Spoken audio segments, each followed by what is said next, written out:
반갑습니다. 안녕하세요. 안녕하세요. 반갑습니다. 원래 이걸 시작한 계기는 저기 지부장님께서 올해 2021년이죠. 21년 중급반에 이제 지금 여기에 영등포지부에 두 분이 계시는데 1년 동안 할 수련법을 좀 골라달라고 하시더라고요. 그래가지고 수련법을 몇 개 고르다가 그러면은 다른 것까지 좀 같이 했으면 좋겠다. 그래가지고 이제 시작을 하게 됐거든요. 그래서 지금 이제 수련법은 시작하셨죠? 개헌법 수련. 개헌법 수련했어요. 네. 개헌법 수련 대부분 이제 저기 인터넷으로 참여하시는 분들도 안 해보셨을 건데, 제가 이제 그걸 2012년 뭐 그때도 중급반용으로 이제 6개의 수련법을 갖다 뽑은 적이 있었는데, 다시 이제 개헌법 수련을 갖다 이번에도 1번으로 선택을 했습니다. 그 이유는 차차 말씀을 드릴 건데, 제가 이번에 금요일날 먼저 좀 질문을 드릴 거라고 하면서 먼저 생각을 한번 해보라고 말씀드렸던 게 있었죠. 성계수련은 무엇인가? 왜 그러냐면 이 질문을 드린 이유는 다른 데에서 수련을 많이 하시고 수선제까지 오신 분도 계시고 또는 명상이나 수련은 처음으로 해보신 분도 계실 건데, 과연 성계수련을 어떻게 생각하시는지 그걸 제가 알면 이분은 이렇게 생각하고 계시고 저분은 저렇게 생각하시고 계시구나. 그리고 제가 공부했던 선서를 보면서 그리고 선생님 수련 지도를 받으면서 생각했던 그 선계수련은 무엇인지 그 부분을 같이 알아보고자 하는 거거든요.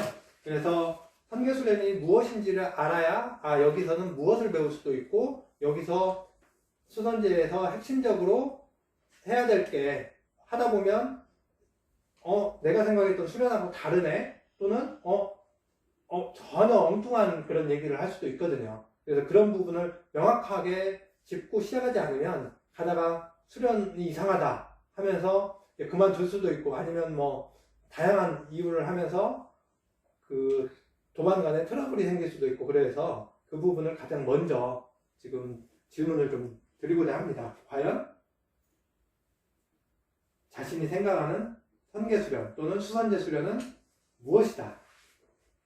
각자가 생각하시는 또는 원하는 바를 이제 좀 말씀해 주신 것 같아요. 그렇다면 선생님께서 선계수련이란 무엇이다? 그리고 말씀해 주신 게 이제 여러 가지가 있거든요. 그래서 어느 관점에서 말씀하셨는가에 따라서 사용하는 단어가 약간씩 달라요.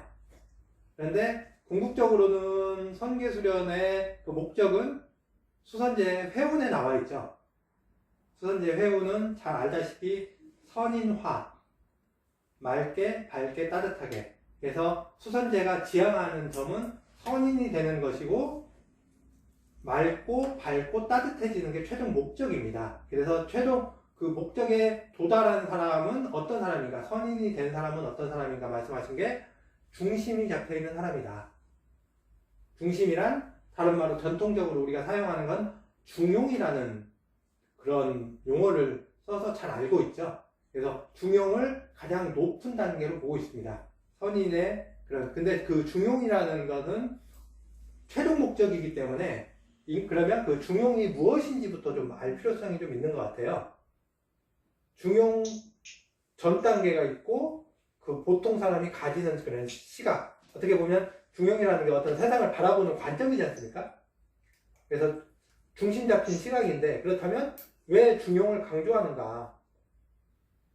요즘도 정치권에서도 보면 우리나라도 마찬가지지만 유럽도 마찬가지고 미국도 마찬가지고 어떤 보수적인 또는 극좌적인 측면에서 서로 과거보다 더 많은 그런 집단과 집단의 충돌이 많이 일어나지 않습니까? 그 얘기는 즉 서로 같은 시각을 보는 게 아니라 극단을 보는 시각이 더 강해진다는 얘기거든요.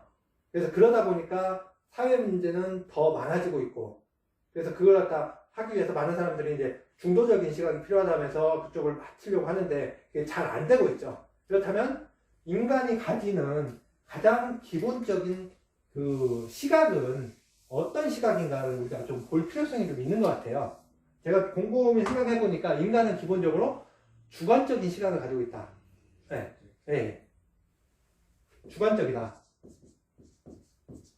그래서 주관적이다 보니까 나타나는 문제는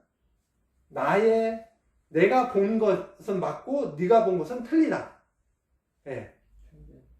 예, 일종의 편견이죠. 그래서 이 주관적인 시각에서 사람들이 공부를 통해서 어떤 시각을 가지게 되냐면 객관성을 가지는 것 같습니다. 객관적인 시각, 객관적. 그래서 이 객관적인 시각을 가지면 그 다음 단계에서 나타나는 게 바로 중용인 것 같아요. 제가 보니까. 예. 주관적이라는 것은 다른 말로 하면 나 자신만 안다는 거지 않습니까? 나만 안다. 나만 알고, 그리고 인간은 기본적으로 외형을 보면, 인간의 외형을 보면 그 카멜레온과 다른 게 인간은 시야가 딱 정해져 있죠. 이만큼만 보입니다. 넓게 보면 120도. 그렇죠? 그래서 카메라, 요즘 나오는 스마트폰의 카메라가 바로 인간의 그 시야를 반영할 수 있는 그런 카메라 각도를 만들거든요. 예전에는 뭐 90도만 촬영을 했다든지 하다가 뭐 180도 이런 식으로 광각을 하면서 인간의 시야를 닮아가는 그런 측면이 있는데, 카멜레온은 눈동자를 돌려가지고 막 뒤쪽도 보고 막 그렇지 않습니까? 그러니까, 네, 막 눈동자를 앞에로 갔다 위로 뒀다 해서 시각을 많이 돌리게 돼 있거든요. 네. 그렇기 때문에 인간은 자신의 시야에서 확인 가능한 부분밖에 볼 수가 없도록 되어 있거든요. 그러다 보니까 내 뒤에서 일어나는 것은 잘 모르죠. 그러니까 뒤쪽에 뭔가 있으면 불안하죠. 불안하니까 뒤에 뭐를 합니까? 뒤에 방벽을 치려고 하죠. 그런데 앞이 트이면 좋은데 내 앞에 방벽이 있으면 어떻게 될까요? 안 보이겠죠. 네, 안 보이면 또 심리적으로는. 네. 안 보이면 심리적으로 불안하고. 네, 그렇죠. 그래서 우리가 풍수에서 그 얘기를 하죠. 배산임수. 배산임수의 구조는 나아가 있는데 주에 산이 있고 앞에 물이 있어서 시야가, 그리고 먼 산이 뒤에 있죠. 병풍처럼 뒤에는 가려져 있고 나를 보호해주고 앞이 터져 있으면 심리적으로 안정되는 구조죠. 그게 이제 명당이거든요. 그래서 그게 확보되면 사람들이 편안해지죠. 그래서 이런 자리를 계속 우리는 찾아다니죠. 명당을 찾아서 다니는 삶이거든요. 어떻게 보면 좀 안전할 수 있을까. 근데 그래서 그 전쟁에서도 장수들이 이런 대로 뒤에 이거 한다는 게 배수진을 친다고 하지 않습니까? 더 이상 도망갈 수 없을 때, 또는 막다른 골목, 그랬을 때는 에너지를 갖다 더 이상 못하니까 이제 한쪽으로 몰아가지고 가기도 하고, 그러다 보니까 이게 나와 남을 구분하는 그런 경계가 많이 만들어지거든요. 그래서 이 주관적이라는 것은, 즉 내가 볼 수 있는 시각만 가지는 건데, 나는 이 방향만 보는데, 수련이란 내가 앞으로 봤던 걸 갖다 상대가 나를 보는 시각으로 바꾸는 훈련이 바로 객관적인 훈련인 것 같습니다.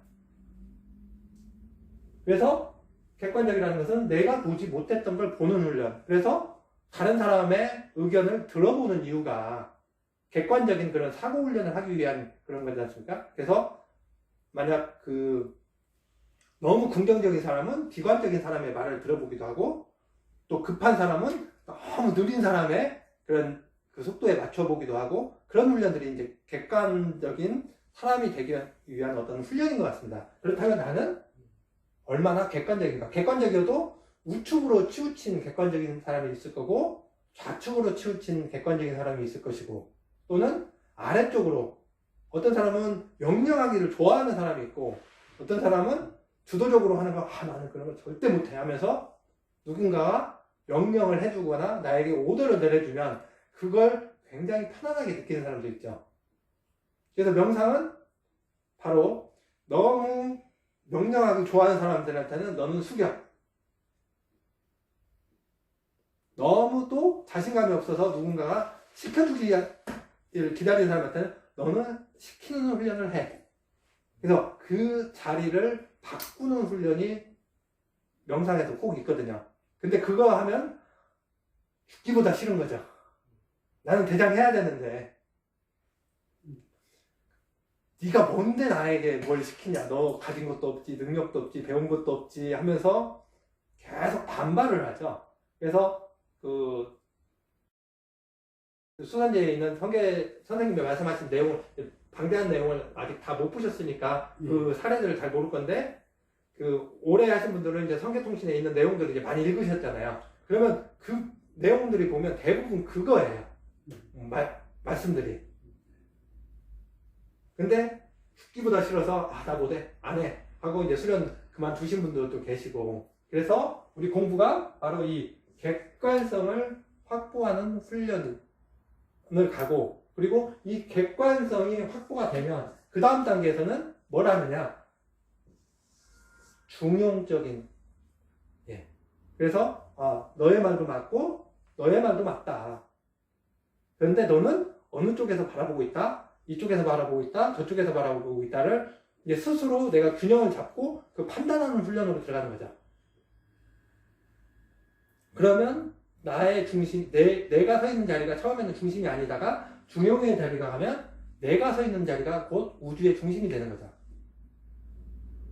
그 자리 바꾸는, 시각을 바꾸는 훈련. 그래서 이 주관적이었다가 객관적으로 바뀌고, 객관적이었다가 중용적으로 바뀌면 어떤 세상을 보는 관점이 바뀌었기 때문에 자신이 이야기하는 그런 어떤 스타일이 바뀐다. 그래서 깨달은 사람과 안 깨달은 사람은 매일 똑같은 얘기만 하면, 똑같은 방향으로만 얘기를 하면, 저 사람은 시점이 안 바뀌었기 때문에 깨닫지 않았다. 작은 깨달음이든 큰 깨달음이든 그건 일단 뒤로 하고 일단 그 자기의 수준에 맞는 거기 때문에, 그래서 자신의 시각이 바뀌고 이야기하는 그런 그 방향이 바뀌면 그게 깨달음을 판단하는 기준이겠다. 근데 이걸 갖다 선생님께서는 어떻게 표현을 하셨는가 하면, 그 책 가장 뒤쪽을 보시면 그 수선제, 제가 수련의 단계에 관련된 내용을 한번 읽어보라고 말씀드렸었잖아요. 그 기공, 신공, 심공.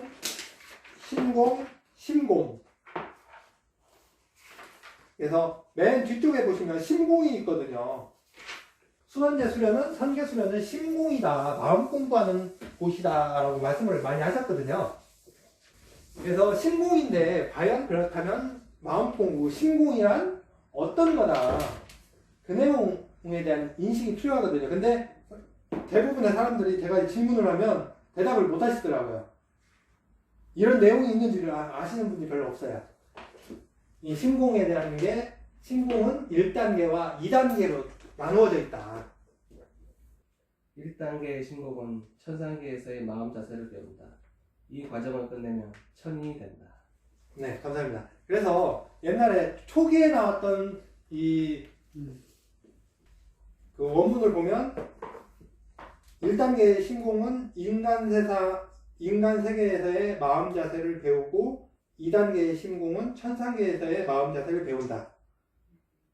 이 과정을 끝내면 천인이 된다. 그래서 그 원문이 어디에 있냐면 마음 공부에 대한 내용이 여기 있습니다. 선계 가고 싶다. 네. 그래서 그 선생님 말씀에 대한 그런 수련에 대한 그 가장 중요한 부분을 알려면 꼭 선계에 가고 싶다와 한국의 선인들, 옛날 버전 있죠?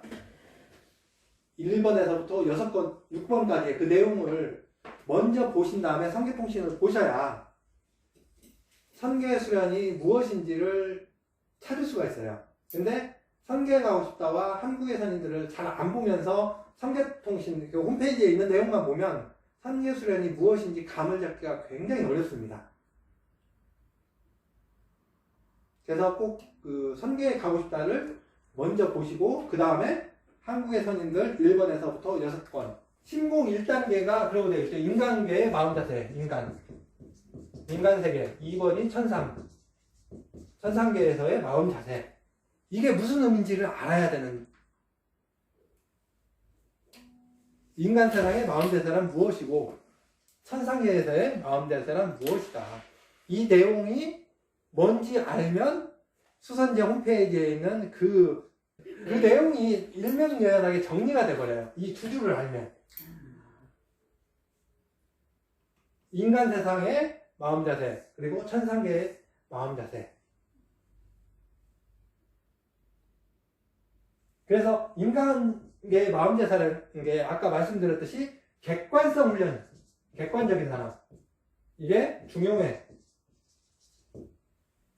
그럼 시각을 배우는 거거든요. 그래서 기본적으로 마음 공부란 바로 이 객관성을 가지는 눈을 훈련하는 거예요. 객관적인 눈. 내가 세상을 객관적으로, 당신의 의견이 나의 의견이 틀리고 당신의 의견이 맞을 수 있다. 그걸 인정하는 거거든요. 주관적인 사람은 그걸 절대 못 받아들이죠. 당신이 틀렸어. 내가 옳아. 그 사고방식이 있는 한 절대 마음 공부가 안 되어 있다는 걸 증명하는 거죠. 그래서 마음 공부란 인간 세상의 마음 자세다. 인간으로서 어떻게 잘 살 수 있을 건가. 근데 객관적인 게 그게 또 굉장히 힘들어 보이는데 왜 그럽니까? 인간이 객관. 그걸 객관적으로 사고하는 훈련을 우리가 교육을 잘 안 받았기 때문에 그래요. 네. 초등학교에서, 중학교에서, 고등학교에서, 대학교에서 객관적으로 보는 훈련을 많이 했으면 그거 중요성을 강조해서 그 과목이 있거나 아니면 그 선생님들이 그런 훈련을 갖다 하면서 계속적으로 과목은 없어도 이야기를 해주고 그 사고 훈련을 했다면 그게 되는데 그 사고 훈련은 별로 대부분의 사람들이 안 하고 살죠. 네. 네. 이게 또 학습이 돼야 되는데. 네. 그러니까 프랑스 같은 데서는 벌써 중학교, 소중학교 과정에 인문학, 철학 그래갖고 그런 과정들을 되게 많이 다루더라고. 그러니까 특히 프랑스 사람들이 절대로 자기의 방식을 남한테 방어 안 하고 인정하잖아. 그럴 수 있겠구나. 그러니까 그런 것들이 기초가 되는 것 같아. 인성 교육에서 안 됐다는 얘기죠. 그렇죠. 인성 예. 교육. 인성을, 사람이 돼야 되는데 예. 그러니까 남이 나만 오는 게 아니라 다른 사람 간접해서 오를 수 있다. 그러니까는 남의 방식을 굉장히 잘 수용하는 게 밸런스 사람들이잖아요. 어떤 사람의 형태를 해도 그거에 이렇게 비평이나 판단하지 않더라고. 이제 그런 어떤 객관화의 과정들이 다방면에서 이루어지는 게 어느 한 부분이 아니라. 그래서 꼭 이 내용을 이걸 갖다 먼저 숙독을 최소한 3번 정도 읽어보시면 여기에 수련에 대한 가장 중요한 핵심 메시지들이 들어있거든요. 그래서 이 책은 잘 아시다시피 97년에 처음 나왔거든요. 그래서 선생님께서 이제 우리 초기 수련생들께서 계속 질문하시니까 수련이 뭔가 질문하니까 처음에는 이제 계속 대답을 해주시다가 같은 질문을 계속 반복적으로 하다 보니까 안 되겠다 해서 이제 책을 집필하신 거거든요. 본인께서 이제 공부하셨던 내용 중에서 가장 기본적이고 핵심적인 내용들을 갖다 주제별로 이제 단계별로 정리를 해놓으셔가지고 앞에 보면 우주인 얘기도 있고 기공에 대한 내용도 있고 심공에 대한 내용도 있고 수련 단계가 어떻게 진행되는구나를 갖다 큰 줄거리에서 좀 알 수가 있습니다. 이 책을 보시면. 그래서 인간 세상의 마음 자세인데 우리가 알고 있는 아까 이제 여러 가지 기본 공부에 대해서 께서 말씀하셨는데 그런 내용들이 바로 1단계의 마음 자세에 관련된 내용들입니다. 괜찮은 수련생 해서 6가지가 있고 자문선인의 조건 해서 3가지가 있고 그렇지 않습니까? 그래서 그 훈련을 내가 계속적으로 해야 되는 거죠. 마음 공부란. 네. 그런데 우리는 수련하면 어떻게 보면 너무 기적인 대로 치우친 측면이 있는 거죠. 호흡을 통해서 내가 나를 다듬는 훈련이 마음 공부인데 기적으로 우주인이 보이고 뭐가 보이고 이쪽으로 너무 치우친 측면이 많이 있다. 그래서 그걸 걷어냈을 때 수련의 본질을 우리가 알 수 있게 되는 게 아닌가 그 생각을 하고 있거든요. 그래서 2000년에 말씀하신 걸 보면 우리가 이제 그 공부하는 순서를 다르게 말씀하신 게 있거든요. 처음에 단계는 뭐냐면 인간 세상에서 사는데 하늘을 안다. 하늘이 존재한다는 걸 아는 단계가 있다. 이 하늘을 알면 그 다음에는 하늘 수준에서 인간을 보는 훈련, 하늘에서 인간을 보는 훈련을 하게 되고, 다시 인간에서 하늘을 보는 훈련을 하게 되고, 이게 되면 그 다음 단계에서 우주를 보는 훈련을 하게 된다. 그러니까 내가 인간 대 인간으로 나만 알다가 하늘의 입장에서 세상 사람들을 보는 거죠. 그러면 그게 뭐냐면 대부분이 우리가 알고 있는 그 사사삼경이라든지 불경이라든지 거기에서 인간을 보는 그 측은한 마음들을 배우게 되는 거죠.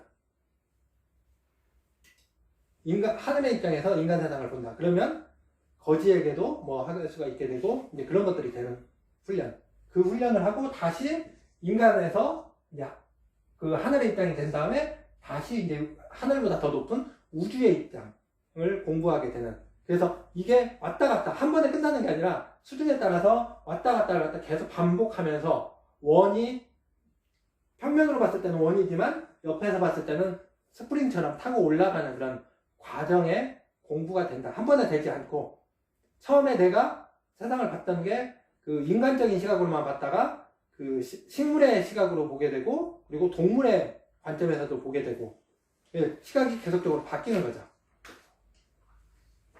그러면 그때 그 시간이 되면 그 다음에 또 시각이 됐다고 해서 다음 단계로 바로 넘어가느냐? 그렇진 않고 여러 가지 조건이 맞을 때까지 기다려야 된다. 조건을 갖추고 기다려야 된다. 그래서 그 기다림이 끝나면 그때 문을 열어준다. 내가 문을 여는 게 아니고 보이지 않는 세계에서 문을 열어준다. 그게 수련의 핵심이거든요. 인간이 할 수 있는 건 없다. 나는 열심히 어떤 지침을 따라서 훈련할 뿐이다. 조건이 되면 열어준다. 그래서 불교에는 그 얘기가 있지 않습니까? 대도무문. 들어보셨죠? 네, 많이? 예. 들어봤습니다. 대도무문이면 큰 도에는 문이 없다. 네. 근데 수선제는 입장이 다릅니다. 네. 문이 있다. 네, 문이 있기 때문에 그 문을 열고 그 문 앞에서 기다려야 된다. 네. 네. 그렇다면 이제 그 질문 하나 하겠습니다. 우리가 수선제 로고는 팔문헌인데 팔문헌의 문은 몇 개일까요? 16개. 네. 이제 16개라고 이야기하신 분, 그 다음에 또 다른 분. 명상하는 농부님.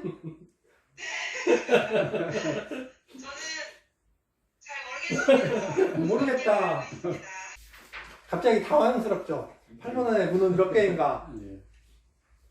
가장 중요한 건데 팔문헌의 문이 몇 개인지를 우리가 몰라요. 네. 제가 질문해가지고 맞힌 분을 못 봤어요, 지금까지.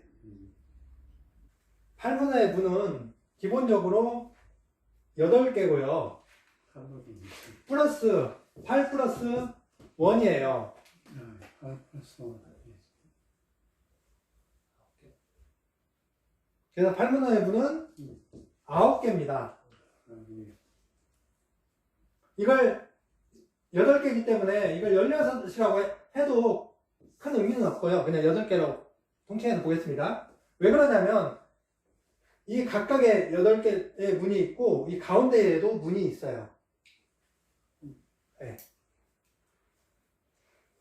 근데 문으로 표시가 안 됐죠. 네. 이건 평면으로 표시가 돼서 그렇습니다. 그래서 이 가운데 원이 열려야 돼요, 나중에. 네. 네. 그래서 이 가운데 문을 마음대로 열 수 있는 분들은 누구냐면 선인들이세요. 그래서 수련법들에 보면 가운데 문을 열고 기운을 받거나 뭐 들어가거나 이제 하는 수련법도 있고 그렇습니다. 네. 그리고 불교에서는 대도문문에서 문이 없다고 하지만 선계 수련에서는 문이 있다. 가운데 원이 문이라네. 가운데 원 자체도 문입니다. 그래서 각각의 문이 열쇠가 열리는 키가 있는데 이 동서남북에 이 각각은 의에 인지라는 덕목을 갖추면 문이 열린다. 이게 키거든요. 네. 문을 여는 키. 그래서 의의 인지를 우리는 사덕이라고 하고 있죠. 예. 그 유교에서 많이 얘기하지 않습니까? 사덕. 네 가지 덕. 그래서 네 가지 덕이 갖추는 그 힌트는 네 가지 단선을 해서 뭐 측은지심, 수호지심, 사양지심, 그다음에 십이지심 뭐 이런 식으로 해서 네 가지 마음 해서 그 퇴계 이황 선생과 기대성 선생께서 논쟁하신 게 있잖아요. 사단 실정 논쟁이 유명하죠. 예. 그래서 그 마음들이 갖추어지면 인간 세상에서의 마음 자세가 갖추어지는. 그래서 이 사단이라는 것은 뭐냐면 그 네 가지 단서는 인간계에서의 마음 자세다. 심공 1단계에 해당되는 거다. 심공 2단계가 아니라 1단계에서 그 정도의 수준을 갖추어야 그 다음 단계로 넘어가는 거죠. 마음 자세를 배움으로써 궁극의 역할은 뭐냐면 마음의 힘을 깨닫는 것. 마음이 강력한 힘이라는 걸 깨닫는 게 궁극의 목적인 거죠. 마음 공부를 하는 이유는 깨달음인데 마음의 힘이 얼마나 강력한지 마음으로 우주를 조절할 수 있게 되는 그 파워를 깨닫는 거다. 그 전 단계에서 깨닫는 건 이제 같이 깨닫는 건 바로 인간의 생로병사에 대해서 깨닫는 거죠. 내가 어떻게 태어났는지 깨닫는 거고, 내가 죽으면 어디로 가는 거, 왜 아픈가, 그리고 어떻게 살아야 되는가, 그런 거에 대해서 깨닫는 게 궁극의 그 수행을 하는 목적. 그래서 그 목적에 대한 내용이 어디에 있냐면 생로병사에 대해서 깨닫는 내용이 여기 선계 이야기에 나와 있죠. 인간 창조 원리라는 제목으로. 그래서 인간 창조 원리 제목으로 해서 사인자, 내가 태어났는데 인간의 육체가 있고, 그리고 태어날 때 어떤 그 몇 분에 태어났는가에 아는 사주라는 개념이 있고, 그리고 내가 살아가는 태어나는 환경, 거주하는 환경이 있고, 그리고 영이 가지고 있는 어떤 능력, 영성이라는 인자, 이 네 가지가 결합이 돼서 그 삶을 유지하게 된다. 그래서 내 몸이 가지고 있는 그 육체적인 유전, 이 부분을 우리는 이제 어떤 걸로 공부를 하냐면 팔체질로서 공부를 하고 있죠. 내 육체적인 게 무엇을 하러 태어났는가. 금체질이면 어떻고, 뭐 수체질이면 어떻고, 목체질이면 어떤 역할을 해야 되고, 그런 게 있죠. 그런 것들은 또 다음에 기회가 있기 때문에 좀 더 깊이 있게 알아보도록 하겠습니다. 근데 이제 인간 세상에서 마음 자세를 배우려면 그래서 무엇을 해야 되는가, 그걸 하기 위해서 인간의 삶을 잘 살려면 1단계와 2단계가 있는데, 그걸 하려면 아까 말씀하신 것처럼 마음을 비우고 낮추고가 있었죠. 네. 하심이 먼저이고, 하심 비우고, 그 다음에 조절하고, 이걸 해야 그 마음 자세를 배울 수 있는, 내 눈높이가 하심이 되어야 타인의 말을 들을 수가 있는 거죠. 내가 틀릴 수도 있다는 가정을 해야 타인의 말이 들리기 때문에 하심이 먼저입니다. 마음을 비우는, 낮추는 거. 근데 마음을 낮추려는데 마음이 안 낮춰지기 때문에 호흡을 통해서 기운을 낮추는 훈련을 먼저 하게 되거든요.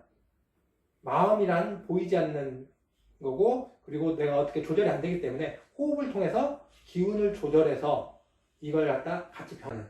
그래서 하심의 가장 기본적인 것은 몸을 낮춤으로써 하심을 하는 훈련을 하는 게 바로 아까 팔문헌에서 얘기했던 예절입니다.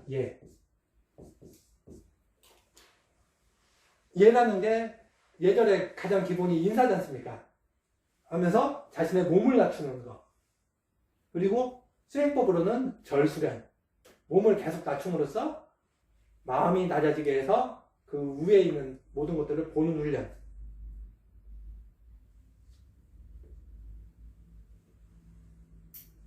그래서 이 덕을 갖추는 훈련을 해야 되는데,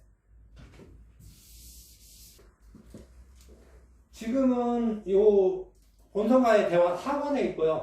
과거의 책으로는 2번에 있습니다. 한계가겠다 2번. 거기에 보면 목차를 쭉 보시면 수련 지도에 대한 내용이 3개 또는 4개가 있을 거예요. 수련 지도 2에 있는 것 같습니다. 수련 지도 2번 보시면 맨 뒤쪽에 보시면 우리가 지향하는 바는 바른 길이며 따라서 우리가 가고자 하는 곳은 바른 길인 것이다. 격에 어울리지 않는 인간이 있다면 호흡으로 금생을 가다듬도록 해주고 격에 맞는 인간이 있다면 호흡과 기운의 변화로 자신의 길을 찾아갈 수 있도록 하여 주는 것이 도를 펴는 사람의 입장에서 해야 할 일인 것이다. 그래서 원래 삼계수련은 격이 있는 사람들을 대상으로 선생님께서 펼치려고 했는데 그게 잘 안 되셨어요.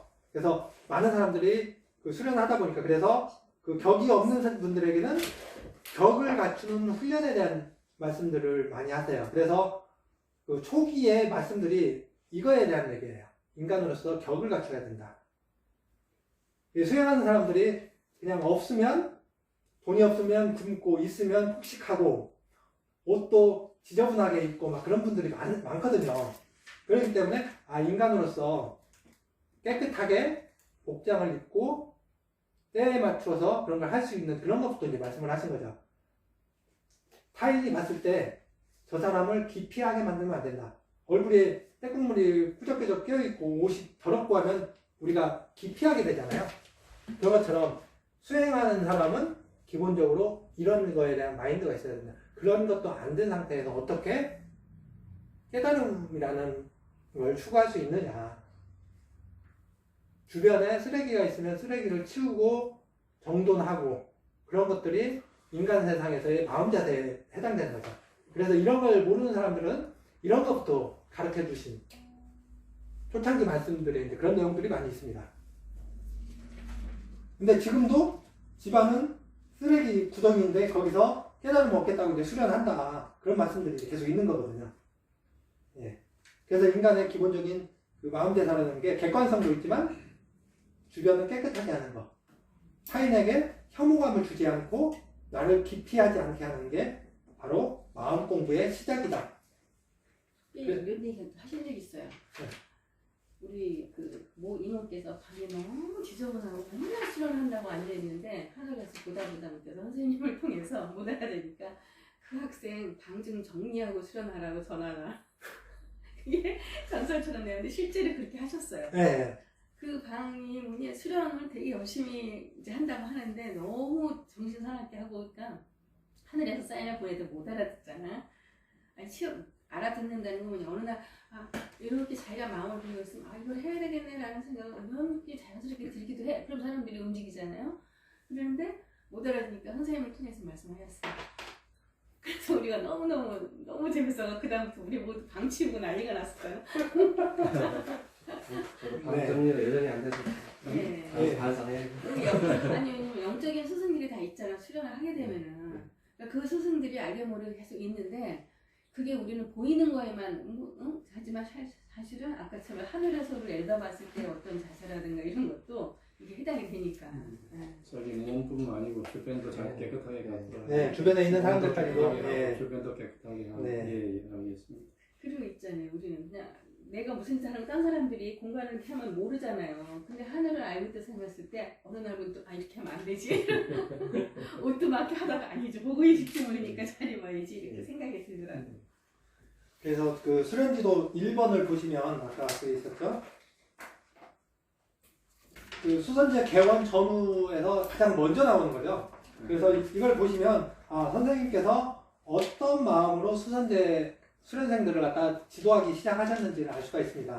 수선제 이거는 개원 전이에요. 수선제가 이유도 있고. 예, 개원 전이기 때문에 처음 이제 한 5명, 6명 정도를 수련 지도를 하셨거든요. 그래서 수련법은 거기에 보면 수련법이 나와 있죠. 수련법은 결국 마음 공부이다. 기로하는 것은 마음 공부를 하기 위한 기반 조성으로 필요한 것이며 결국은 마음으로 갈 수밖에 없는 것이다. 마음은 생각한다고 되는 것이 아니며 기운이 조성되고 이 기운이 마음으로 연결될 때 진실로 마음 공부가 되는 것이다. 기운의 길, 즉 기맥이 열림은 마음을 열 수 있는 기반이 되는 것이며 이 마음을 열 수 있는 기반이 조성되고 나서 마음 공부에 들어가는 것이다. 그래서 기적인 공부가 되어야 마음 공부를 본격적으로 시작할 수 있다. 이제 그 얘기를 말씀하시는 거거든요.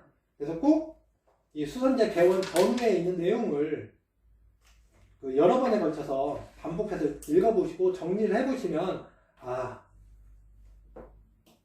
수련, 수련, 선생님께서 수련 지도를 하실 때 어떤 기준으로 수련 지도를 하셨구나. 그리고 선계통신에 있는 내용들이 이런 말씀이구나를 알 수가 있어요. 이게 요약본이라고 보시면 돼요. 네. 그 다음에 그 중에서 또 핵심적인 게 제자의 도리입니다. 제자의 도리는 무엇이다. 그리고 그 다음 장이 법의 전달. 그래서 이 제자의 도리와 법의 전달, 이 내용을 꼭 또 필독을 해서 곱씹어 보시면 그 내용을 알 수 있는 내용이 많아요. 그래서 이 제자의 도리를 읽어보면 제일 먼저 스승의 말은 100% 따른다. 거기가 돼 있거든. 근데 이 내용을 가지고 수련 10년 후에도 똑같이 그 얘기를 하시는 분들이 있거든요. 그러면 안 되고 이거는 말 그대로 처음 시작하는 사람의 마음 자세예요. 그 다음 단락을 보면 이제 내용이 바뀌죠. 제자의 도리. 본인의 생각이 생기기 전에는 따라하고 본인의 생각이 생기면서부터 판단의 여지가 있게 되는 것이다. 호흡에 있어서는 판단의 여지가 없는 절대 명제이다. 이것은 언제까지나 끊어질 수 없고 잊을 수 없는 부분이다. 그리고 실생활에 대해서는 본인이 판단을 해야 할 부분이 많은 바 이 부분에서 시험에 들게 된다. 실생활이 모두 테스트인 것은 아니나 하나하나 정확히 판단해서 처리해 나가는 것이 깨달음에 가까이 갈 수 있는 방법이 된다. 그래서 명상을 해서 마음을 낮추고 비운 상태에서 세상을 보잖아요. 이런 식으로 봐야 되겠다. 수련을 하고 나면 어떤 그날그날 또는 뭐 일주일에 하나라든지 뭐가 되거든요. 그러면 그게 올바르게 자기 것이 됐는지 꼭 주변에서 나의 옆구리를 찔러보는 그런 사건들이 발생한다. 그게 실생활에서의 테스트 얘기하는 거거든요. 오늘은 자비를 베풀어야지 하면 꼭 자గిం고비가 그 마음 심술부전 할머니나 할아버지처럼 그 행동하게 되는 어떤 테스트가 있거든요. 예. 그러니까 수련하고 나서 좋은 말은 누구나 다 해요.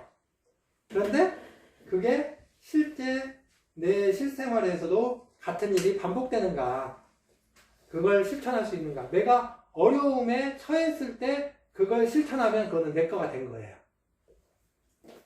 누가 나의 옆구리를 손가락으로 콕 찔렀는데도 화를 안 내게 되면, 나에게 욕을 확 했는데 기분 나쁘지 않고 내가 욕먹을 짓을 했구나 하면 그게 이제 어느 정도 이제 하나의 테스트를 넘어가는. 그리고 또 테스트는 돈을 너무 중요하게 생각하는 사람에게는 갑자기 도둑이 들어서 나의 금은보화를 홀라당 가져갔을 때 거기서도 흔들림이 발생하지 않으면 돈 공부가 된 거다. 그런 말씀이 있죠. 네, 꼭 내가 중요하게 생각하는 거에 대해서 그런 어떤 나의 마음을 시험하는 그런 게 나타난다. 그리고 이게 생각이 한 끗 차이가 바뀌는 그렇죠. 그게 하나에 따라서 공부가 되냐 안 되냐 네. 될 수가 있는. 생각이 바뀐 다음에 그 다음에 그게 내 몸으로 자연스럽게 익어 나오는 거. 그래서 예절이라는 게 반복 훈련을 얘기하지 않습니까? 그래서 유치원에서부터 아랫배에서 손대고 인사하는 훈련부터 하지 않습니까? 그래서 이 훈련을 하다 보면 자연스럽게 상호간에 인사를 하는 게 자연스러워지는 거죠. 근데 예절 단계에서는 뭐가 되냐면 처음에 하면 굉장히 어색하죠. 왜? 안 해봤기 때문에. 몸에 익을 때까지 계속적으로 반복을 하다 보면 이게 어렵지 않게 그냥 가볍게 되는 거죠. 아무 생각 없이 무의식적으로. 그 얘기를 다른 말로 하면 자전거를 우리가 배우지 않습니까? 자전거 배울 때 처음에는 누가 뒤에서 안 잡아주면 굉장히 어려워가지고 띠뚤띠뚤하고 넘어지기도 하고 막 그러죠. 근데 내 다리가 이걸 페달을 밟는 훈련이 어느 정도 되면 익숙해지면 내가 생각하지 않아도 자연스럽게 딴짓을 하고 뭐 해도 다리가 알아서 되는 거죠.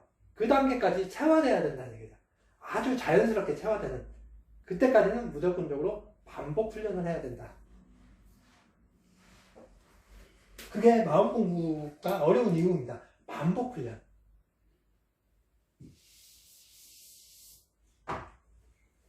그리고 마음 공부는 이 덕을 갖추는 거기 때문에 이 덕을 끊임없이 내가 덕이 있는 사람으로 바뀌어야 되는 거죠.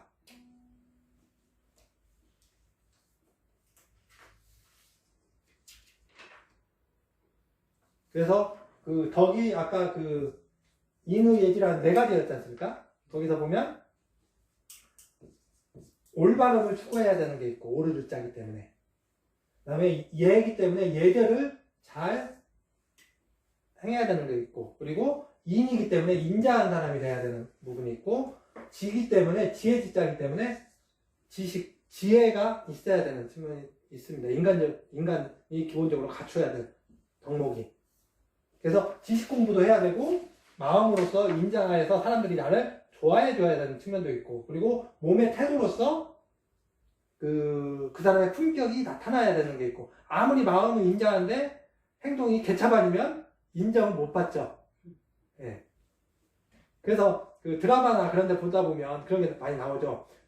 경상도 남자들의 무뚝뚝함을 표현하는데 마음은 가족을 사랑하고 뭐 하는데 표현을 안 해. 그러다 보니까 오해를 하고 왼수져서 싸우고 그렇기 때문에 꼭 몸으로 표현을 해야 된다. 마음만 가지고 되는 게 아니라 몸으로 표현하는 훈련이 바로 예다.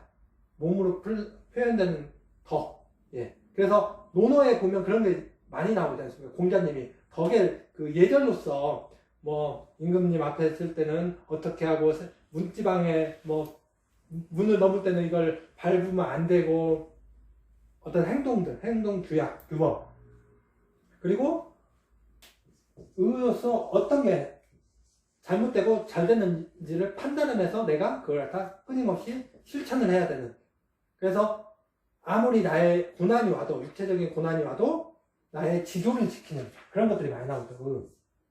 의라는 게 나의 일관된 그런 목표를 가지고 쭉 가는 거거든요. 그래서 논어에서도 사마천의 사기나 그런 데서도 보면 그 의인들을 자신의 지조를 지킨 사람들을 추앙을 하지 않습니까? 사마천의 사기 그 쭉 읽어보면 수기백제도 있고 그 사람은 뭐 자기가 그 나라가 멸망하니까 곡기를 끊어서 이제 죽게 됐다. 그런 사람들을 갖다 어떻게 보면 추앙을 하고 그리고 의인들에 대한 평가가 치료하는 의사에 대한 평가가 좀 박해요. 그 사람들의 또 삶이 끝이 좋지 않은 경우가 많이 있더라고요. 의인들에 대한 게. 그래서 하늘의 입장에서 치료하는 그걸 갖다 배우지 못하면 치료해줬다가 그 사람들로부터 해코지를 당하는 내용들이 있더라고요. 네. 실컷 치료해줬더니 100번 중에서 99번 치료해줬는데 한 번 치료 안에 잘못됐다고 째까닥 사형당하고 유배가고 화타도 그 명의가 조조한테 죽음을 당하잖아요. 네. 그래서 인의예지에 대한 내용이 어디에 나오냐면 우리는 팔문헌에 있죠. 그래서 팔문헌, 수선제 로고 팔문헌에 대한 내용을 꼼꼼히 읽어보시면 그 수련을 어떻게 해야 되겠다. 그런 내용들을 잘 알 수가 있습니다. 그래서 마음 공부, 우리가 생각하는 마음 공부와 선생님이 말씀하신 마음 공부가 다르기 때문에 선생님께서 말씀하신 마음 공부에 대한 올바른 이해가 됐을 때 나의 수련 진도가 잘 나가게 되는 거죠.